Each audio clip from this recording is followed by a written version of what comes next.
Assalamualaikum. Pak, bisa minta waktu sebentar? Iya, Pak.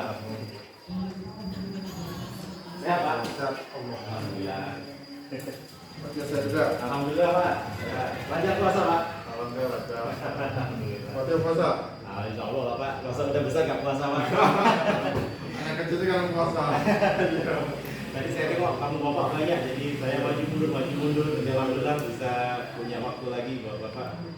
Gini Pak, ini kan kebetulan kami di Pendidikan Guru Penggerak Ya. itu kan sudah masuk modul 3.1 tentang pengambilan keputusan gitu Pak. Jadi kami itu ada tugas untuk berdiskusi atau meminta pengalaman dari beberapa kepala sekolah Pak terkait dengan dilema etika dan rujukan moral. Jadi kalau boleh tahu nih Pak, Bapak Agus ini udah berapa lama Pak jadi kepala sekolah Pak? Lebih kurang 15 tahun. Wah 15 tahun udah lama banget Pak ya? Iya. 15 tahun. Di luar sekolah. Ya oke Pak. Jadi pasti selama 15 tahun itu pasti banyak lah ya kejadian-kejadian yang termasuk dalam kategori dilema etika Pak, yang mana Bapak harus memutuskan satu keputusan di antara dua kemungkinan keputusan yang sulit Pak. Yang paling Bapak ingat Pak, kira-kira kejadian apa nih Pak? Kejadian ya. Coba saya ingat Pak ya. Iya Pak. Kejadiannya barusan saya ingat kemarin dalam waktu dekat kemarin itu kita ada menentukan pelaksanaan pesantren kilat. Oh iya Pak, pesantren kilat yang barusan ini ya Pak ya? Ya. Berarti kan kemarin kan ada dua opsi itu. Yang pertama memang dari dinas mengambilkan 3 hari dari mulai Senin sampai Rabu. Tapi kemarin saya ngambil kebijakan ditambah menjadi 1 minggu lah. Iya Pak. Karena kan tanggung itu. Iya. Jadi 6 hari gitu Pak ya? 6 hari.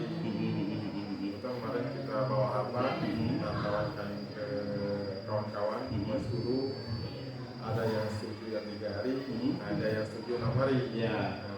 Ya teman-teman melihat bahwa yang 3 hari ada baik ada buruknya, yang 6 hari juga ada baik ada buruknya gitu Pak ya? Ada positif negatifnya lah. Artinya itu salah satu contoh dilema etika yang pernah Bapak alami dari sekian banyak dilema etika Pak ya? Ya betul. Terus selama ini Pak, Pak Agus tuh mengidentifikasi kasus-kasus dilema etika itu gimana Pak? Cara mengenali oh ini dilema etika nih karena seperti ini. Kalau Bapak mengidentifikasinya gimana biasanya Pak? Kita mengidentifikasi, kita pelajari dulu permasalahannya, setelah itu kita bawa rapat ke mas guru. Oke, jadi tidak serta-merta Bapak harus langsung ambil keputusan sendiri Pak ya? Tidak, kita bawa ke forum dulu, Siap, kita diskusi siap. dulu. Terus kemudian Pak, bagaimana cara Bapak menjalankan pengambilan keputusan di sekolah, terutama untuk kasus-kasus yang mana dua kepentingan itu sama-sama mengandung nilai kebijakan Pak, nilai kebajikan maksud saya. Jadi kayak tadi misalnya antara pesantren kilat yang 3 hari dengan yang 6 hari tadi Pak, itu kan ada dua-duanya mengandung nilai kebajikan Pak. Cara Bapak untuk menjalankan pengambilan keputusannya gimana Pak kemarin Pak? Kemarin itu kita jelaskan yang 3 hari seperti apa, yang 6 hari seperti apa. Yang sebenarnya kita pun kemarin kita harus berpatokan penguatan kita pada instruksi dari dinas. Oke. Instruksi dinas kan memang disebut 3 hari minimal. Maksimalnya tidak ditentukan. Sementara waktu kami di MKKS itu ada kawan usulkan 6 hari. Jadi itu yang saya pedomankan. Ada teman usulkan 6 hari seperti ini bagus. Saya bilang bagus juga. Karena kan untuk pesantren kilat kan kalau 6 hari kan istilahnya ilmunya bermanfaat. Lebih mengenal anak-anak ya. Lebih mengenal. Kalau 3 hari kayaknya Terlalu belum dapat terlalu itu, singkat. belum dapat apanya, fee-nya atau apanya. Benar. Kalau 6 hari kan lebih maksimal, lebih ilmunya lebih selama ini kan kita menjalankan 3 hari, belum pernah seminggu. Jadi kita coba. Ya Pak ya.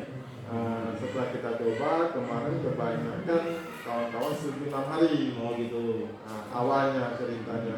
Setelah itu surat dari dinas menekankan lagi dan kita mau rapatkan lagi. Ternyata kita kembalilah ke 3 hari. Pak ya. Ke 3 hari itu memang ada baiknya.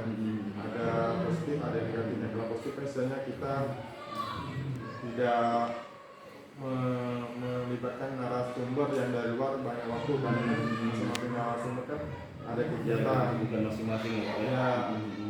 Yang kedua pun nanti kalau 3 hari kalau memandang masalah finansialnya lebih maksimal ya, kalau 3 hari ya, dilihat part finansialnya ini. Oke. Jadi kalau saya cermati yang Bapak sampaikan tadi, tetap salah satu rujukan pengambilan keputusan Bapak itu instruksi atau edaran dari dinas Pak ya? Ya betul. Oke. Terus selama ini Pak, selama Bapak jadi kepala sekolah kurang lebih 15 tahun tadi Pak, langkah-langkah atau prosedur-prosedur seperti apa yang Bapak lakukan ketika Bapak mengalami dilema etika Pak? Yang Bapak lakukan tuh apakah selalu selalu Bapak bawa rapat atau tergantung dari dilema etikanya atau seperti apa biasanya? Ya dua-duanya pernah kita laksanakan. Tergantung kondisinya. Kalau memang permasalahan itu tidak perlu melibatkan mas guru yang kita kerjakan pada waktu saja, paling buru-buru waktu seperti Bu Ani, Pak Tio. Kalau masalah itu melibatkan kita orang aman, ya kita bawa di forum yang kita diskusikan, kita ambil keputusan, kita adu suara, kita masukan dari teman-teman. Oke. Itu biasanya. Jadi intinya yang pertama kalau saya tangkap Pak, semuanya akan menyesuaikan dari situasinya. Ya, Kemudian kalau misalnya masalah itu tidak seberapa kompleks, Bapak cukup melibatkan beberapa orang atau beberapa rekan yang berhubungan dengan masalah itu gitu Pak ya. Tapi kalau misalnya masalahnya cukup kompleks, Bapak baru melakukan identifikasi dan penyelesaian masalah secara lebih besar lagi gitu Pak ya. Terus kemudian gini Pak, yang paling efektif nih Pak, yang Bapak anggap paling efektif, cara yang Bapak anggap paling efektif dalam Bapak mengambil keputusan itu, cara yang mana Pak menurut Bapak? Kalau misalnya kita perwakilan aja, Perwakilan Pak ya? perwakilan beberapa guru yang penting sudah mewakili suaranya, tapi kita ambil guru-guru yang betul-betul menguasai atau mengetahui permasalahan yang saya hadapi. Oke, artinya ketika kita melibatkan banyak orang pun belum tentu ini Pak ya, belum tentu efektif ya Pak ya, karena belum tentu rekan-rekan guru yang banyak itu menguasai situasinya, kemudian juga terlibat secara langsung atau tidak gitu Pak ya. Jadi menurut Bapak yang paling efektif adalah ketika kita bisa atau ketika Bapak bisa memanggil atau meminta pendapat beberapa orang guru yang memang kompeten dalam bidang itu gitu ya Pak ya. Oke, siap Pak, makasih. Terus kemudian Pak, dari sekian dilema etika yang Bapak alami nih Pak, kira-kira apa nih Pak tantangan yang Bapak rasakan ketika Bapak harus mengambil keputusan dari dilema etika Pak? Tantangannya seperti pada guru lah. Jadi mereka kan juga masing-masing kita kan punya pandangan berbeda-beda. Jadi dengan pandangan masing-masing ya agak perlu waktu Berusaha lagi Pak ya. yang makanya karena setiap orang kan berbeda. Ya, terlebih ketika guru tersebut sudah sepuh Pak ya. Ya, Artinya sudut pandangnya, perspektifnya berbeda dengan yang muda gitu Pak ya. Jadi sering beradu gagasan gitu kan Pak. Itu tantangan yang paling Bapak rasakan itu. Ya, betul. Oke. Terus kemudian gini Pak, apakah Bapak punya waktu tersendiri Pak untuk menyelesaikan setiap dilema etika, atau Bapak menyesuaikan saja begitu ada hal yang harus diputuskan Bapak langsung segera memanggil beberapa orang untuk Bapak ajak berunding seperti itu atau gimana Pak? Itu saya balik lagi dengan situasi lah, bisa ada waktu untuk saya selesaikan. Kadang-kadang ada kalanya kita melibatkan rekan-rekan guru dengan permasalahan yang harus kita selesaikan. Jadi ada yang memang dijadwalkan dalam rapat bulanan misalnya Pak ya, ada juga yang tidak dijadwalkan, artinya kondisional ketika ada permasalahan yang harus Bapak putuskan segera, yang mana tidak mungkin untuk dirapatkan dalam rapat bulanan, berarti Bapak langsung menangani pengambilan keputusan itu gitu Pak ya. Oke, terus kemudian Pak, apakah Bapak punya trik-trik tertentu Pak untuk bisa mengambil keputusan berdasarkan pengalaman Bapak? Trik-triknya atau kiat-kiatnya apa nih Pak sebagai kepala sekolah yang udah lama banget jadi kepala sekolah nih Pak? Trik-triknya pertama Pak, yang pertama kita dekati guru-guru, minta pendapat. Iya Pak. Minta pendapat, kita masukkan seperti apa baiknya. Setelah itu baru kita bawa ke forum. Tapi informasi permajaan masalah saya sudah punya gambaran. Oh gitu. Artinya sebenarnya Bapak itu sebelum membawa ke forum rapat yang besar gitu Pak, Bapak sudah punya analisa terlebih dahulu Pak ya. Artinya di forum itu Bapak tinggal memfikskan saja Pak ya, memutuskan secara kolektif gitu Pak ya. Oh jadi selama ini kunci keberhasilan Bapak di situ ternyata Pak ya. Terus ada nggak Pak orang-orang atau rekan-rekan yang selama ini jadi pendukung atau jadi faktor yang bisa membuat pengambilan keputusan Bapak ini berjalan efektif Pak? Ya pasti ada, pasti ada. Di sekolah kan kita kan sama itu, ya Pak. Pasti ada beberapa guru yang punya pemikiran yang membantu Bapak menyelesaikan masalah itu, pasti. Tidak pun kalau dia memberi masukan, kita analisis lagi apa yang masalah Bapak itu bisa kita sampaikan ke kawan atau tidak. Tidak mentah-mentah kita sampaikan. Kita ambil sampel beberapa dulu lah, nanti baru kita simpulkan. Oke, siap. Ini terakhir Pak, yang terakhir. Jadi kira-kira Pak, hikmah yang bisa Bapak petik atau pembelajaran yang bisa Bapak rasakan dari pengalaman Bapak mengambil keputusan, terutama keputusan yang sulit, keputusan dua hal yang sama-sama berat yang harus Bapak putuskan tuh, bagi Bapak apa Pak hikmahnya Pak? Bagi saya itu istilahnya kita mengambil keputusan itu harus kita sampaikan dengan majelis guru. Hikmahnya kita tuh, jadi keputusan itu kita harus sampaikan, keputusan guru itulah yang bisa kita laksanakan dan didampingi oleh keputusan dinas. Oke. Artinya mendampingkan antara keputusan atau menjalankan menjalankan keputusan sekolah yang tidak bertentangan dengan keputusan dinas gitu Pak ya. Oke. Nah ini saya pribadi Pak, kira-kira ada nggak masukan untuk saya Pak dari Bapak ketika saya misalnya nanti menghadapi dilema etika seperti ini, sebaiknya saya harus bagaimana nih Pak dari pengalaman Bapak nih Pak? Kalau bagi saya kita harus itu harus kita diskusikan dengan teman-teman lah. Teman-teman yang misalnya yang bisa memahami kita dan bisa memahami masalah. Jadi kadang-kadang teman-teman ada punya pikiran yang berbeda kita, minta masukan. Tapi kan tidak harusnya pemikiran itu kita langsung kita terima, kita serah. Langsung kita putuskan artinya butuh kita kan analisa diskusi tadi Pak ya. Kalau bagi saya makin banyak kita minta masukan teman lebih bagus. Minimal 3 orang atau 2 orang kan.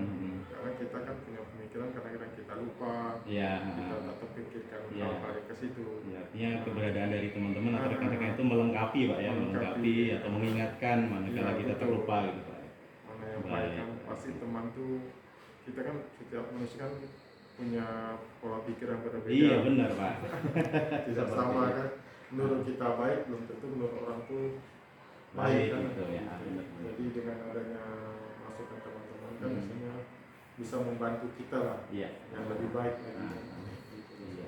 Baik, terima kasih banyak nih Pak Agus atas waktu yang diberikan. Saya ya sudah cukup mendapatkan mendapatkan banyak masukan nih dari Bapak atau gambaran gimana caranya ketika kita harus mengambil keputusan atas dilema etika yang sedang kita hadapi. Baik Pak, saya permisi dulu Pak ya, mau balik ke kelas. Makasih banyak Pak Agus, lagi Pak. Assalamualaikum. Waalaikumsalam warahmatullahi wabarakatuh. Dadah. Judin. Waalaikumsalam warahmatullahi wabarakatuh. Sehat Pak? Alhamdulillah sehat. Lancar puasa ya Pak ya? Lancar, alhamdulillah. Nah, ini sebelumnya saya terima kasih Pak Judin.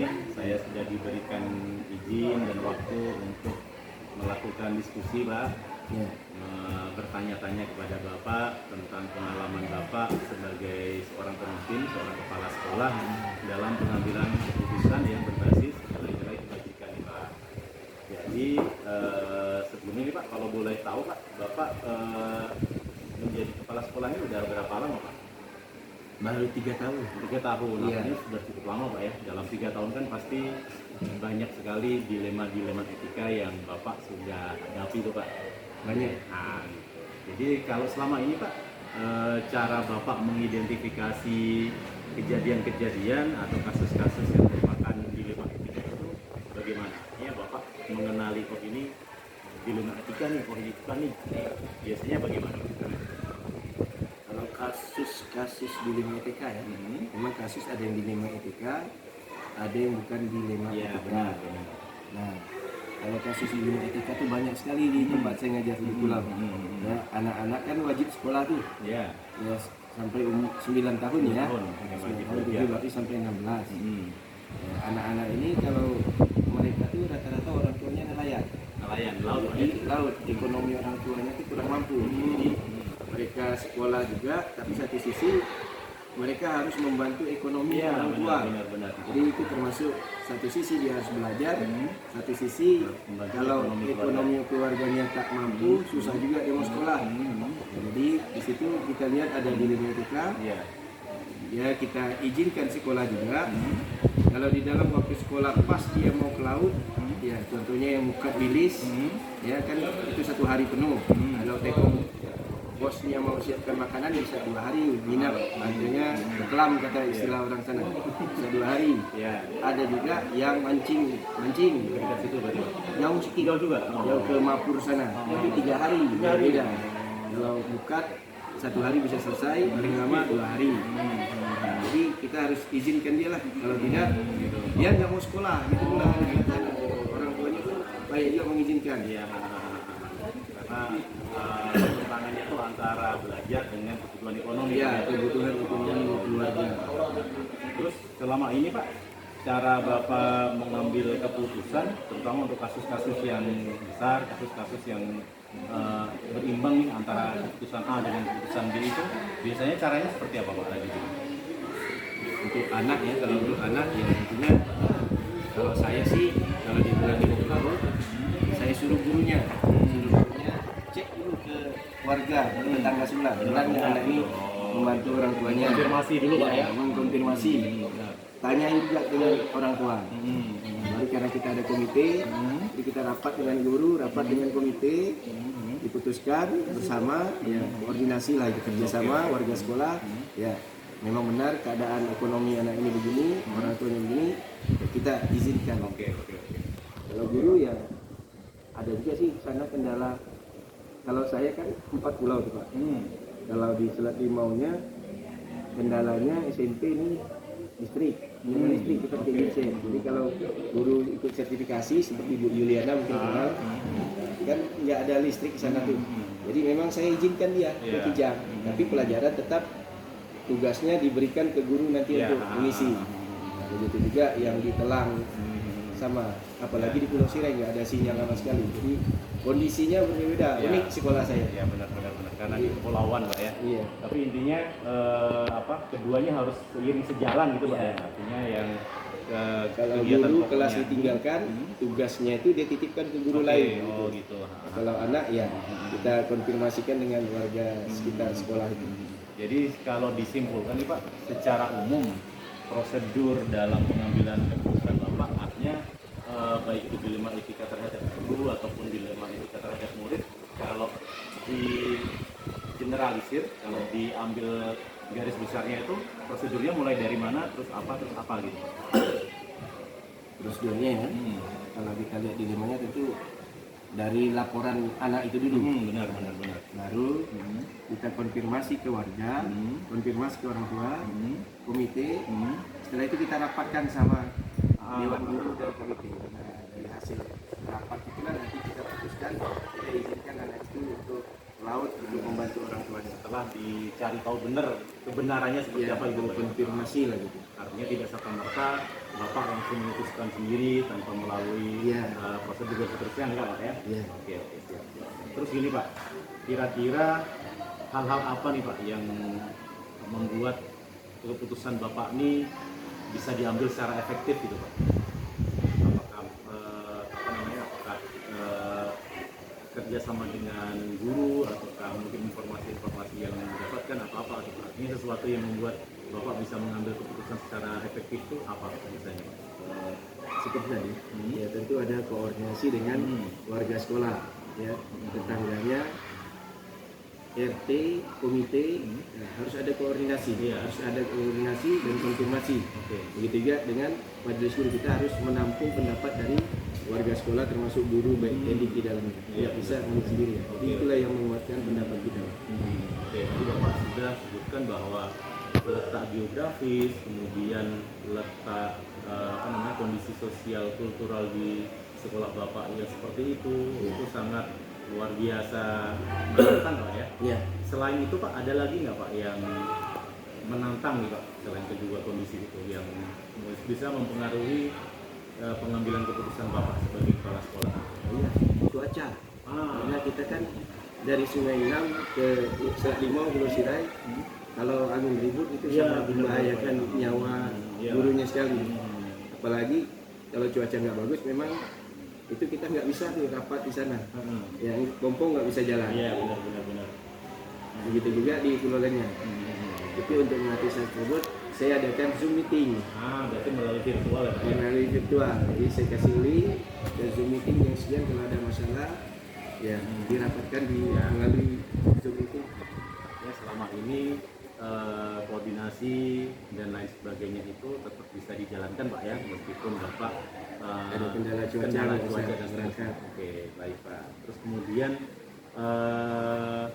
apakah Bapak sebagai kepala sekolah di sekolah Bapak itu punya jadwal tertentu Pak, atau jadwal khusus dalam pengambilan keputusan, ataukah keputusan yang Bapak ambil itu akan menyesuaikan kapan terjadinya dilema etika itu? Ya.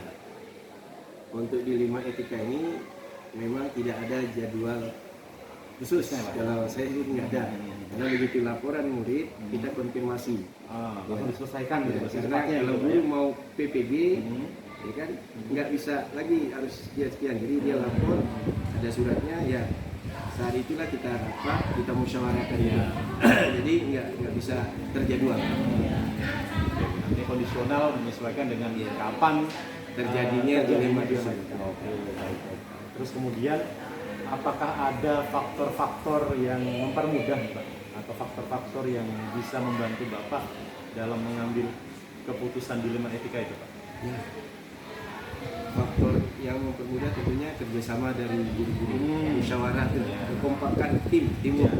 Nah, di timur itulah yang mempermudah mengambil keputusan. Kalau nggak ada timur mungkin tidak bisa juga Pak ya. juga. Apalagi Bapak Banyak sekolahnya. letak sekolahnya berbeda-beda, satu sekolah tapi banyak ini Pak ya, banyak cabangnya Banyak gitu. cabangnya. Kalau tidak ada kekompakan antara Bapak dengan majelis guru, berat juga terus Berat. saya membayangkan. Oke, terus terakhir nih Pak, kira-kira apa Pak hikmah atau pembelajaran yang bisa Bapak ambil dari pengalaman Bapak mengambil keputusan dilema etika ini Pak, bagi diri Bapak sendiri? Kalau di pulau itu, kalau anaknya kita izinkan misalnya yang hobi olahraga ikut olahraga. Sebab kalau dia tak kita kasih izinkan keluar ikut olahraga, nanti dia tidak mau sekolah. Oh gitu. Ya itu dia. Makanya kami kan lumayan lah prestasi satu benar. Nah, Kemarin ya. kalau dia tak mau ke laut, kita tak izin ke laut, nanti dia tak mau sekolah. Jadi situ hikmahnya anak percaya dengan sekolah, orang tua juga percaya dengan sekolah. Ya. Jadi motivasi sekolah itu tinggi jadinya. Jadi mereka ada kebebasan, sekolah juga kebebasan. Ya, jadi kepercayaan orang tua terhadap sekolah tinggi. Kepercayaan guru juga terhadap Kuncinya sekolah di tinggi. kata kepercayaan tadi Pak ya, saling percaya baik antara bapak dengan anak guru, sekolah dengan orang tua, begitu juga dengan orang tua kepada sekolah itu Pak ya. Artinya kalau kepercayaan itu sudah tertanam dari semua pihak yang terhubung dengan itu, insya Allah semuanya bisa berjalan dengan baik. Itulah. Wah ini sebenarnya menarik sekali nih Pak. Karena kebetulan saya ada jam lagi nih Pak. Jadi saya sementara cukupkan sekian. Terima kasih banyak atas waktunya nih Pak Lajudin. Insya Allah kapan kita ketemu lagi, kita ngobrol-ngobrol lagi. Ya terima kasih banyak Pak Lajudin ya. Sampai Pak. Assalamualaikum. Waalaikumsalam.